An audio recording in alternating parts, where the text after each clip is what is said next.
নমস্কার। সৎকথায় প্রতিদিনের প্রার্থনার ধারাবাহিক অনুধ্যানের আজ 241তম দিনের অনুধ্যান। আজ রামকৃষ্ণ মঠ এবং মিশনের অন্যতম এক প্রাচীন সন্ন্যাসী পরম পূজনীয় শ্রীমৎ স্বামী দয়ানন্দজি মহারাজের পুণ্য জীবন কথার স্মরণ মননে আমরা ব্রতী হয়েছি। সৎকথায় প্রতিদিনের প্রার্থনার এই ধারাবাহিক অনুধ্যানে আমরা হয়তো কোনো পর্বে যেমন ত্যাগী সন্ন্যাসীদের কথা আলোচনা করব, তেমনি কোনো পর্বে আমরা শ্রদ্ধেয় নিমাই সাধন বসু, শ্রী শঙ্করী প্রসাদ বসু মহাশয়, শ্রদ্ধেয় শ্রী প্রণবেশ চক্রবর্তী মহাশয়, এই বিদগ্ধ যারা রামকৃষ্ণ ভাব আন্দোলনের সাথে ওতপ্রোতভাবে জড়িয়ে ছিলেন শুধু নয়, আজও যেন জড়িয়ে আছেন, তাদের পুণ্য জীবন কথারও কিছু কিছু আভাসের মধ্যে দিয়ে আমাদের সৎকথার প্রতিদিনের প্রার্থনার এই অনুধ্যানের অনুষ্ঠান পর্বটিকে আগামী দিনগুলিতে হয়তো এগিয়ে নিয়ে যাওয়ার চেষ্টা করব। আজকে পূজনীয় শ্রীমৎ স্বামী দয়ানন্দজি মহারাজের কথা শুরুতেই বলতে গেলে একটি কথা যেটি মহারাজ বারবার বলতেন সেটি আমরা উল্লেখ করি। wherever we may be situated, we are all children of God, and it is a pleasure to come in contact with His children in different parts of the globe and profit by each other's experience. পূজনীয় স্বামী দয়ানন্দজি মহারাজ বলতেন, wherever we may be situated, আমরা যেখানেই থাকি না কেন, we are all children of God, and it is a pleasure to come in contact with His children in different parts of the globe and profit by each other's experience. আমাদের লাভ হচ্ছে যে তাদের সংস্পর্শে আসা এবং তাদের অভিজ্ঞতার মধ্যে দিয়ে। পূজনীয় শ্রীমৎ স্বামী দয়ানন্দজি মহারাজ তাঁর পূর্বাশ্রমের নাম ছিল বিমল চন্দ্র বসু। 1892 সালের 19শে সেপ্টেম্বর তাঁর জন্ম এবং জন্মস্থান নদিয়া জেলার শান্তিপুরের নিকটবর্তী বাগ আঁচড়া গ্রামে। তার পিতা হরিপ্রসাদ বসু তাঁর চরিত্রবল এবং ধর্মপ্রাণতার জন্যে সকল শ্রেণীর মানুষের কাছে শ্রদ্ধাস্পদ ছিলেন।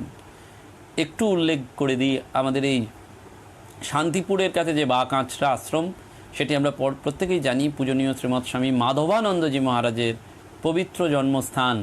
সেখানে একটি সুন্দর আশ্রম রয়েছে। যাদের সৌভাগ্য হয়েছে এই শান্তিপুরের আশ্রমটি দর্শন করার, তারা সত্যি সত্যি ধন্য হয়েছেন। এবং এই পূজনীয় শ্রীমৎ স্বামী মাধবানন্দজি এবং স্বামী দয়ানন্দজি এরা দুজনে দুই ভাই। তাঁদের কথাই অর্থাৎ মাধবানন্দজির কথা আমরা জানি আলোচিত হয়, পূজনীয় শ্রীমৎ স্বামী দয়ানন্দজির অনুধ্যানের কথাই আজকের আলোচনার বিষয়।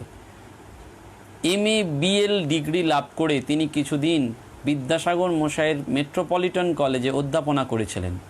শোনা যায় খ্যাতনামা সন্ন্যাসী ভোলানন্দ গিরিজির নিকট তিনি মন্ত্রদীক্ষাও লাভ করেছিলেন এই পিতা হরিপ্রসাদ বসু। নিষ্ঠার সঙ্গে সন্ধ্যা বন্দনাদি ছিল স্বধর্মনিষ্ঠ হরিপ্রসাদের প্রত্যহ কৃতকর্মের কর্ম। ঈশ্বরের নিবেদিত প্রাণ জননী ছিলেন বিন্দুবাসিনী। তিনি ছিলেন স্নেহপরায়ণা এবং সেবা যত্নের প্রতিমূর্তি। এই বিমলের যে বাল্যকাল সত্যি তাহলে সুখপ্রদ ছিল এবং বিমলের জ্যেষ্ঠ ভ্রাতা নির্মল ছিলেন অসাধারণ প্রতিভাধর। তিনি কলকাতা বিশ্ববিদ্যালয়ের প্রবেশিকা পরীক্ষায় দ্বিতীয় স্থান অধিকার করেন। সে যুগে প্রবেশিকা পরীক্ষায় দ্বিতীয় স্থান অধিকার করা চারটিখানি নয়, সেটি করেছিলেন। এবং প্রেসিডেন্সি কলেজ থেকে ইংরেজিতে অনার্স সহ BA পাস তিনি কৃতিত্বের সাথে করেছিলেন। হরিপদের 2 পুত্র এবং 2 কন্যা এবং 2 পুত্রই ছিলেন সন্ন্যাসী। বাংলা সাহিত্যে সর্বোচ্চ নম্বর পেয়ে এই নির্মল মহারাজ বঙ্কিম পদক লাভ করেছিলেন এবং তিনি 1910 সালে রামকৃষ্ণ সংঘে যোগদান করেছিলেন। তার নাম হয়েছিল স্বামী মাধবানন্দজি মহারাজ। এবং বলা হয় যে স্বামী মাধবানন্দের মনীষা সাধুতা এবং কর্মকুশলতা এবং তপশ্চর্যা, অর্থাৎ 4টে জিনিস, একটা মনীষা, একটা সাধুতা, একটা কর্মকুশলতা আর একটা তপশ্চর্যা রামকৃষ্ণ সংঘকে যেভাবে সমৃদ্ধ করেছে তা সত্যি একটি ঐতিহাসিক ঘটনা। হরিপ্রসাদের জ্যেষ্ঠ ভ্রাতা বৈদ্যনাথ বসু প্রথম জীবনে বিদ্যাসাগর মেট্রোপলিটন স্কুলের প্রধান শিক্ষক ছিলেন। বৈদ্যনাথের মধ্যে উচ্চশিক্ষার চরিত্রবত্তা ছিল এবং বৈদ্যনাথের পুত্র ছিল অসাধারণ প্রতিভাধর হেমচন্দ্র, মুঙ্গেরে লব্ধ প্রতিষ্ঠিত আইনজীবী হিসেবে খ্যাতি লাভ করেছিলেন। পরবর্তীকালে বিমল অর্থাৎ স্বামী দয়ানন্দজি হিমদার প্রভাবের কথা প্রায়ই উল্লেখ করতেন। গ্রামের পাঠশালায় পড়াশোনা আরম্ভ করেছিলেন এবং তার বয়স যখন 8-9 বছর, সেই সময় হরিপ্রসাদবাবু বীরভূম জেলা থেকে বোলপুরে চলে যান। নির্মল এবং বিমল এরা দুজনেই দুই ভাই বাঁধগোড়া উচ্চ বিদ্যালয়ে ভর্তি হন। 1910 সালে কৃতিত্বের সাথে প্রবেশিকা পরীক্ষায় উত্তীর্ণ হন এবং প্রথম 20 জনের মধ্যে তার স্থান হয়। 1912-এ পদার্থবিদ্যায় অনার্স সহ বিএসসি পড়াশোনা শুরু করেন এবং স্যান্ডোজের মুক্তহস্ত ব্যায়ামের দ্বারা শরীর গঠনও তারা করেছিলেন।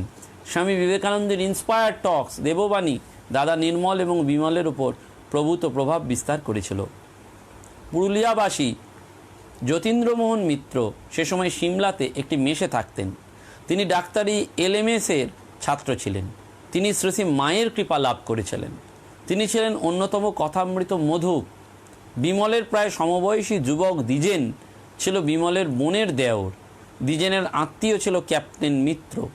বিমল ও দ্বিজেনের ধর্মভাব আকৃষ্ট করেছিল এই ক্যাপ্টেন মিত্রের প্রতি, অর্থাৎ এই যে যতীন্দ্রমোহন মিত্র ইনি ছিলেন ক্যাপ্টেন মিত্র। বিমলের বৈরাগ্য নিষ্ঠা জ্যেষ্ঠ ভাতার সান্নিধ্যে এসে আরও প্রবল হয়ে ওঠে। বিমল পদার্থবিদ্যা নিয়ে এমএসসি পাশ করেন এবং ছাত্র অবস্থাতেই তিনি শ্রী মায়ের দর্শন এবং আশীর্বাদ লাভ করে মায়ের কাছ থেকে মন্ত্রদীক্ষা লাভ করেছিলেন কলকাতায় মায়ের বাড়িতে। পরবর্তীকালে স্বামী দয়ানন্দ মহারাজ বলতেন, পড়াশোনার সময় স্পিরিচুয়াল লাইফ সম্বন্ধে তীব্র আকাঙ্ক্ষা আমাকে আচ্ছন্ন করেছিল। 1915 সালের কথা, সেদিন ছিল স্বামী বিবেকানন্দের জন্মোৎসব। সেই সময় মঠ আলো করেছিলেন পূজনীয় শ্রীমৎ স্বামী ব্রহ্মানন্দজি রাজা মহারাজ। তিথি পুজোর পরের দিন উষালোকে যোগ্য প্রার্থীদের তিনি সন্ন্যাস এবং ব্রহ্মচর্য ব্রতে দীক্ষিত করবেন। স্বামী শুদ্ধানন্দজি প্রার্থীদের নামের তালিকা তৈরি করছেন। উদ্বোধনের উৎসাহী যুবক কর্মী ব্রহ্মচারী গণেনের নাম বিবেচনার জন্য প্রস্তাব করেছিলেন শুদ্ধানন্দজি। গণেন্দ্রনাথ নিজেই নিজের নাম প্রত্যাখ্যান করেন। উপরন্তু তিনি দুজন আগ্রহী যুবক বিমল এবং দ্বিজেনের কথা উল্লেখ করেছিলেন। শুদ্ধানন্দজি এই যুবকদের ডেকে পাঠান। সে সময় ব্রহ্মানন্দজি মহারাজ রাত্রির আহারাদি শেষ করে শয্যা গ্রহণ করেছেন। যুবক দুজনের উপস্থিতির সংবাদ মহারাজকে দেয়া হলে তিনি তাদের দেখতে চান। মশারির ভেতরেই বিছানায় উঠে বসেন। প্রথম যুবক বিমল পূজ্যপাদ মহারাজজির পাদস্পর্শ করেন। মহারাজের আদেশে তাঁর সেবক বিমলের মুখের ওপর লণ্ঠন ধরেন। যুবকের প্রসন্নোজ্জ্বল মুখমণ্ডল দেখে মহারাজ খুশি হন। দ্বিজেন এগিয়ে আসেন। তাকে দেখে মহারাজ মন্তব্য করেন, এই যে বিরাট একজোড়া গোঁফ।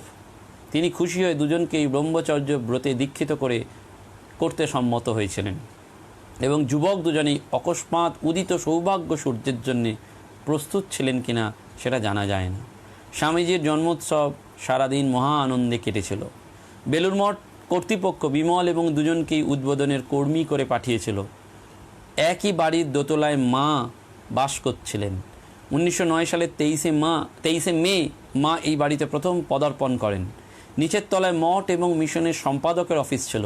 সংঘের বাংলা মুখপত্র উদ্বোধন সেইটি প্রকাশ এবং সংঘে যোগদানের কয়েক সপ্তাহের মধ্যে তিনি ঠাকুরের দরদী পার্ষদ স্বামী প্রেমানন্দের সেবক হয়ে পূর্ববঙ্গে যাবার সুযোগ পর্যন্ত পান।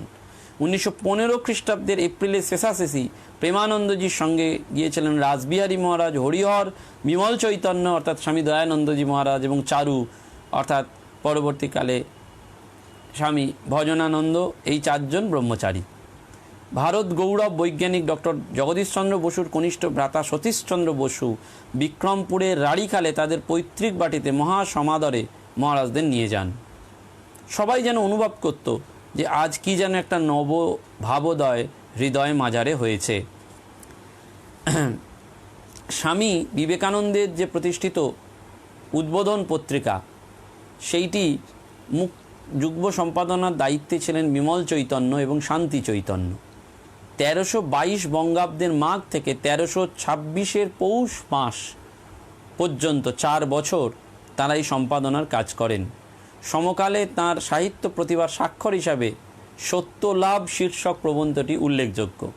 সেখানে তিনি বারবার লিখছেন তার জীবনের প্রতিচ্ছবি যেন। অন্যান্য গুণ অপেক্ষা সত্যের এত আদর কেন?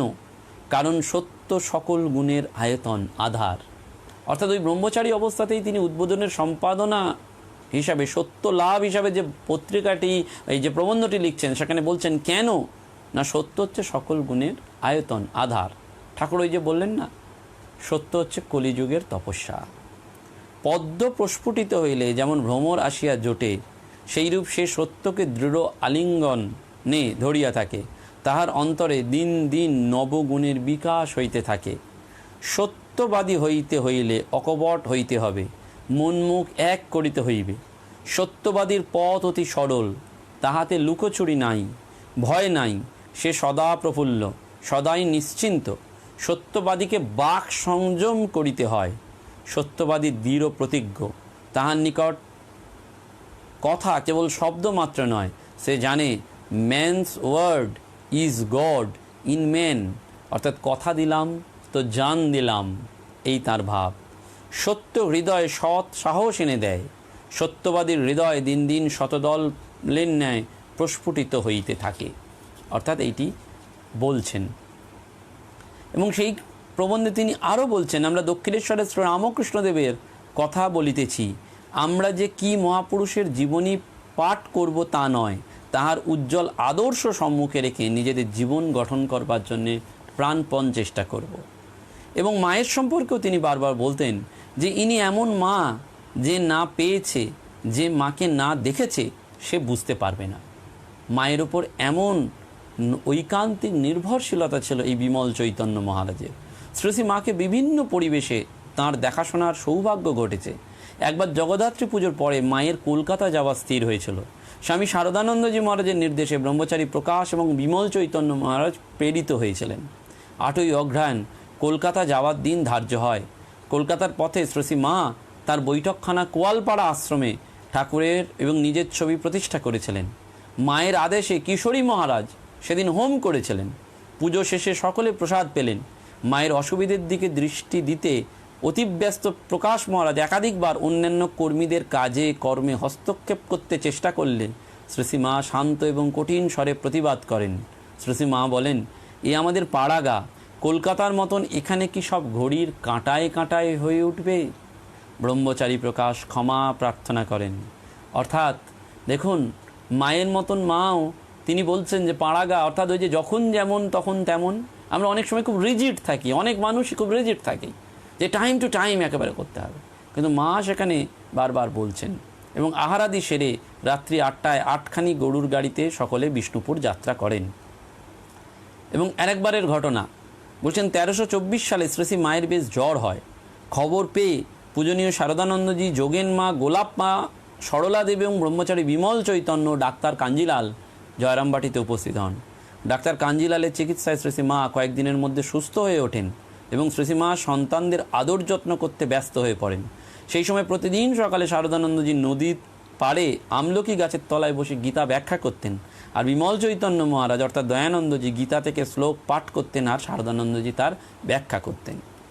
অর্থাৎ কয়েকদিন মাতৃস্নেহ সুধা উপভোগ করে শারদানন্দজি দলবল নিয়ে কলকাতায় ফিরে আসেন।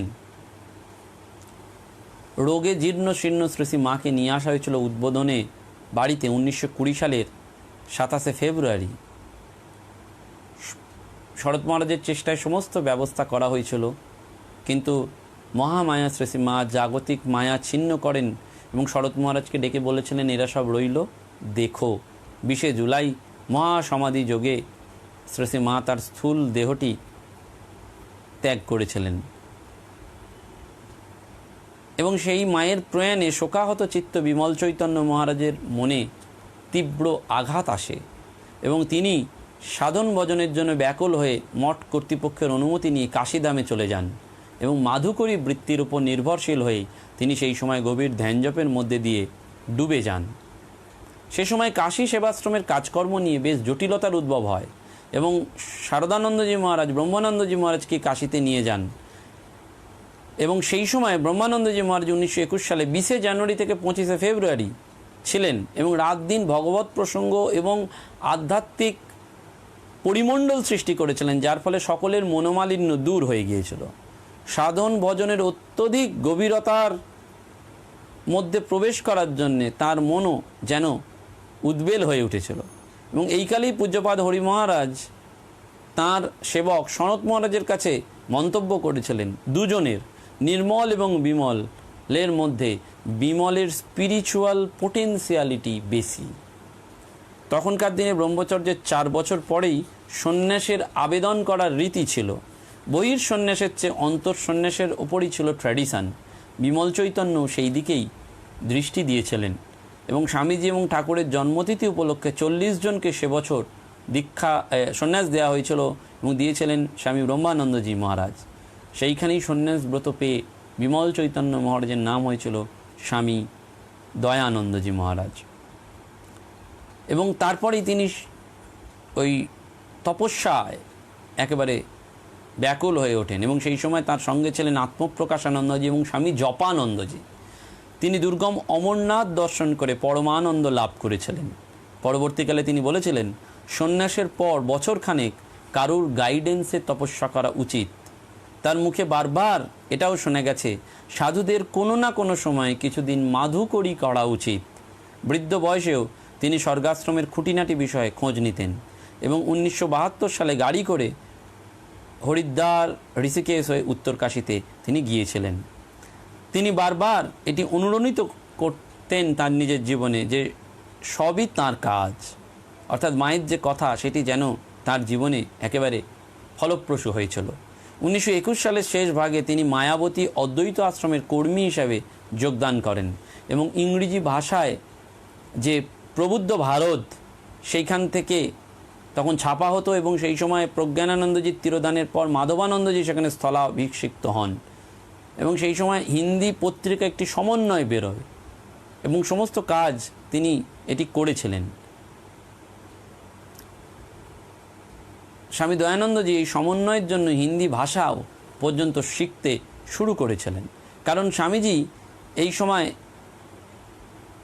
বলেছিলেন যে আমি যদি 1 লক্ষ টাকা পাই তবে অন্যান্য ভাষায় আমার এই ভাব প্রচার করি, তাহলে শীঘ্রই কাজ হবে।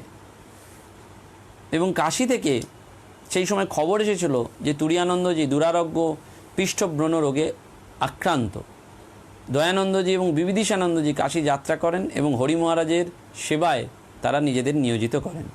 সমন্বয়কে জনপ্রিয় করার জন্য তিনি আবার মায়াবতী যাত্রা করেন 1923 সালে এবং এলাহাবাদে শ্রীরামকৃষ্ণ আশ্রমে বিজ্ঞানানন্দজি তখন বাস করতেন। সেই সময় একটি চিঠিতে দয়ানন্দজি লেখেন যে পূজনীয় বিজ্ঞান মহারাজের সঙ্গ করে খুবই উপভোগ করলাম, খুবই বকিয়েছি, কিন্তু ঠাকুরের সম্বন্ধে লেখার মতন বিশেষ কিছু বললেন না। বেলুর মঠে 24শে ডিসেম্বর তিনি আবার এসে খ্রিস্ট উৎসবে যোগদান করেন। দয়ানন্দজি স্বামী পরমানন্দ এবং অখিলানন্দের সাথে SS টাইও মারু নামক জাহাজে যাত্রা করেন, অর্থাৎ বিদেশের দিকেও তিনি যান এবং সেখানে শান্তি আশ্রমেও তিনি ছিলেন। দয়ানন্দজির সেই সময় একটি ভাষণ দিয়েছিলেন বিদেশে এবং সেই ভাষণে যেটি তিনি উল্লেখ করেছিলেন তীব্র বৈরাগ্য, স্থির প্রতিজ্ঞা এবং সদিচ্ছার ওপর তিনি উল্লেখ করে বহু দয়ানন্দের যে একটু অনুষ্ঠান ইন্টারনেট সংযোগের বিচ্ছিন্ন হওয়া তার জন্য ব্যাঘাত ঘটল। বারবার বলতেন বহু অসুবিধা সত্ত্বেও কিছু সংখ্যক নিষ্ঠাবান ব্যক্তি বেদান্ত সোসাইটিতে নিয়মিত যুক্ত আছেন, এটি দয়ানন্দজি মহারাজ বারবার বলতেন। এবং জন্মতিথির দিনও তিনি বারবার স্বামীজির জন্মতিথির দিন 1930 সালে একটি বক্তৃতা দিয়েছিলেন, যেটি খুব উল্লেখযোগ্য। বারবার বলছেন, through his amicable personality, deeply religious life and a true understanding of the needs of students, he became the source of great help to many in their spiritual progress. এবং এরপরেই তাকে ভারতবর্ষ আবার ফিরিয়ে আনার চেষ্টা করা হয়, কারণ এই রামকৃষ্ণ মিশন যে সেবা প্রতিষ্ঠান সে শিশুমঙ্গল, সেই শিশুমঙ্গল 1932 সালের জুলাই মাসে দক্ষিণ কলকাতার 104 নম্বর বকুল বাগান রোডে বৈদ্যনাথ মুখোপাধ্যায়ের দোতলা বাড়ির একাংশ বাড়ি ভাড়া নিয়ে তৈরি হয়েছিল এবং এইখানে একটি অনুষ্ঠানের মাধ্যমে শুরু হয়েছিল। সিস্টার উষা রায় তার স্মৃতিকথায় লিখছেন, একটি শুভ দিন দেখে গর্ভবতী একজন স্ত্রীলোককে সকালবেলায় নিয়ে এসে স্নান করিয়ে লাল পাড় নতুন শাড়ি পরিয়ে সিঁদুর আলতা হাতে নোয়া দিয়ে গলায় ফুলের মালা পরিয়ে দিলাম। মেয়েটি সারাক্ষণ শাশুড়ির আঁচলের মুঠো ধরে বসেছিলেন। তারপর নানান রকম করে খাওয়ানো হলো এবং একটি বেডে কিছুক্ষণ শুইয়ে রেখে বিকালে বাড়িতে পৌঁছে দিয়ে আসা হলো। অর্থাৎ এইরকম প্রাথমিক বাধা বিপত্তি ছিল, তবু এগিয়েছিল।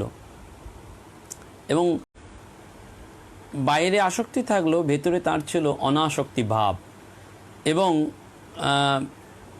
একটি সুন্দর ঘটনা যে তখন ওয়ার্কিং কমিটির মিটিংয়ে বেলুড় মঠে গেছেন দয়ানন্দজি। মঠ প্রাঙ্গণে তার সঙ্গে দেখা হয়েছিল গোসাই মহারাজের। শিশুমঙ্গলের সঙ্গে দয়ানন্দজির সম্বন্ধটা বুঝবার জন্য তিনি একটি গল্প বলতেন। একটি ছোট্ট মেয়ে পাথরের নুড়ি কোড়াচ্ছিল, এক হাতে কুড়ি আর এক হাতে রাখছিল। ছোট হাতে কটাই বা নুড়ি ধরবে, তাই বারবার পড়ে যাচ্ছিল। তবুও বেশি করে নুড়ি ধরে রাখার চেষ্টার তার বিরাম ছিল না। তোমার শিশুমঙ্গলও তোমার কাছে এমনই। স্বামী মাধবানন্দজি মহারাজ 25 সালে এক জনৈক একটি সাধুকে একটি কথা লিখেছিলেন, পাওয়ার টু অ্যাটাচ একটি মস্ত গুণ, সুতরাং অরুচিকর হলেও জোর করে করা উচিত।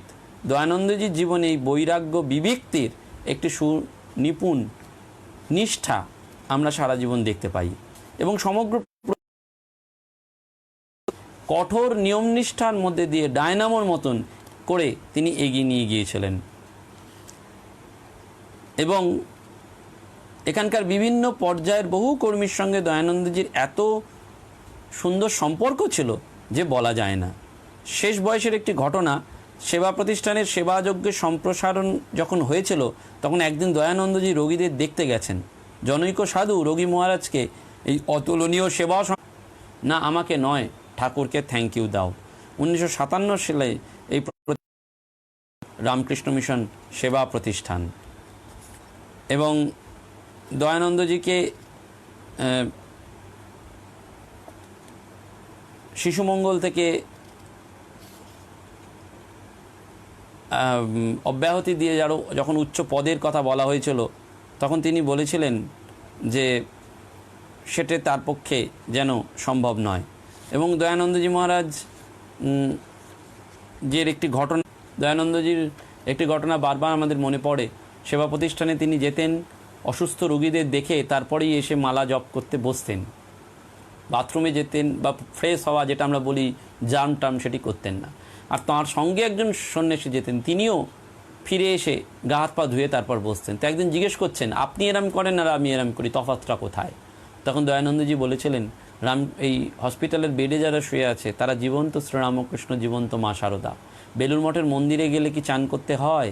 বেলুড় মঠের মন্দিরে ঠাকুরকে প্রণাম করার পর, মাকে প্রণাম করার পর কি নতুন করে আর শুদ্ধতার প্রয়োজন হয়? তেমনি হসপিটালের বেডে যারা শুয়ে আছেন তারা জীবন্ত ঠাকুর, জীবন্ত মা। তাদেরকে দেখার পর, তাদেরকে প্রণাম করার পর আর নতুন করে সেটির দরকার হয় না। সেজন্য তিনি বারবার যেন বলতেন, অবতার পুরুষ, শুধুমাত্র অবতার পুরুষ ভিন্ন আর কারুর এত বিচিত্র উপলব্ধি হতে পারে না। জ্ঞান ভক্তি যোগের কত রকমের উপলব্ধি। এবং এই শিশুমঙ্গলের যে উন্নতি, সেইটি আমাদের দয়ানন্দজি মহারাজের একেবারে কৃতিত্ব বা কীর্তি, যাই বলি না কেন। বৃহস্পতিবার 5ই জুন 1980 সালে বেলা 1টার সময় তিনি মায়ের কোলেই অমৃতলোকে পাড়ি দিয়েছিলেন। এই পুণ্য জীবনের স্মৃতিতর্পণের মাধ্যমে আমরা তার প্রতি স্মরণ মননটুকুই শুধু করলাম। বাকি তার কর্মকাণ্ড এইটুকু কম সময় বলা যায় না। শুধু মনে রাখতে হয় যে এই সেবা প্রতিষ্ঠান মানেই স্বামী দয়ানন্দজি, যিনি তার অন্যতম রূপকার ছিলেন। এবং তার এত কিছু করার পরও তার ওই ভাবটি ছিল, যখন ওই গোসাই মহারাজ বলছেন বা কোনো সন্ন্যাসী তাকে বলছেন যে আপনার জন্য সব হলো, তিনি বলছেন থ্যাংক ইউটা ঠাকুরকে দাও। আমাদের বারবার এটি মনে রাখতে হয়। পূজনীয় মহারাজের অসাধারণ রঙ্গপ্রিয়তা ছিল। তিনি বারবার বলতেন, বিল্ডিং আর বিয়ে একবার করে হয়, সুতরাং খুব হুঁশিয়ার হয়ে বাড়ি তৈরির কাজ করতে হয়। অর্থাৎ যখন সেবা প্রতিষ্ঠান তৈরি করছেন। আবার কখনো কখনো তার শারীরিক যন্ত্রণার কথা যখন জিজ্ঞেস করতেন ডাক্তাররা, তখন ডাক্তাররা বলতেন, আপনি বলেননি কেন মহারাজ? দয়ানন্দজি বলতেন, ও কিচ্ছু না, কমপ্লেন করে আর কি হবে। অর্থাৎ তার স্বাভাবিক তিতিক্ষাই যেন ছিল এক চরিত্রের মূল ভূষণ। এবং জীবনের শেষ কয়েক বছর নিজেকে সাধু নিবাসের একটি ঘরের মধ্যেই তিনি রেখেছিলেন। অরতির জনসংসদী, অর্থাৎ এই ছিল তার নীতি। অর্থাৎ লোকের সঙ্গে দেখা করা বারবার তিনি যেন করতেন না। প্রতিদিন বিকালে তার কাছে বসতেন এক গুণগ্রাহী ভদ্রলোক। 1954 সাল থেকে তিনি মহারাজের সাথে আসছেন।